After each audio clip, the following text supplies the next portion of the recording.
Hello and welcome back to Shakesyear. We are working on The Winter's Tale and we get to hear from Perdita today in Act 4, Scene 4. She is like the queen of the sheep shearing festival and she's supposed to be doing her like hostessing duties. She's supposed to be welcoming people to the festival by giving them flowers of various sorts.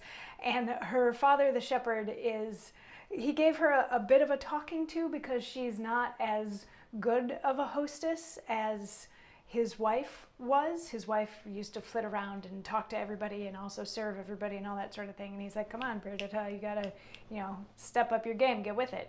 And when he entered, Polixenes and Camillo had entered with him, and they are currently in disguise because they want to spy on Florizel to find out why he's always over at the shepherd's house. Big hint is because of Perdita, and Perdita and Florizel are in love with each other.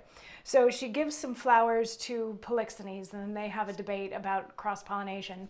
And then she gives some flowers to Camillo, and he says basically, I wish I was one of your sheep. If I was one of your sheep, I would spend all of my time gazing at you instead of grazing.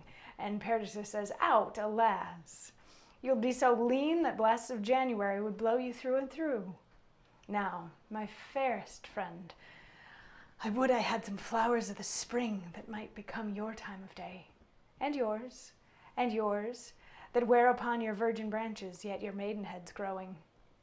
O Proserpina, for the flowers now that frighted thou lett'st fall from Dicey's wagon, daffodils that come before the swallow dares and take the winds of March with beauty, violets, dim, but sweeter than the lids of Juno's eyes or Cytherea's breath, pale primroses that die unmarried ere they can behold bright Phoebus in his strength, a malady most incident to maids, bold oxlips, and the crown imperial, lilies of all kinds, the flower de luce being one. Oh, these I lack to make you garlands of, and my sweet friend to strew him o'er and o'er. She's talking about flowers. She wishes she had more flowers. I'm sorry I didn't pretty that any more. But, she first says to Camilla, oh, you. And then she turns, I'm presuming that she's talking to Florizel at this point, saying that she wishes that she had flowers that were appropriate to give him because of his station in life and all that sort of thing.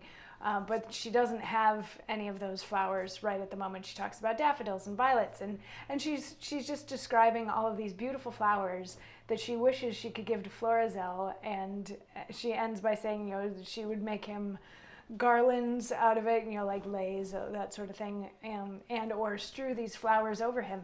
And he's like, what, like over a dead body? Like you strew flowers on a corpse? And she's like, no, not like a corpse, like a riverbank that has, the flowers all over it, and love can go and rest there on this riverbank covered in flowers. And Florizel has some encouraging words for her in tomorrow's monologue in response to that. So see you then.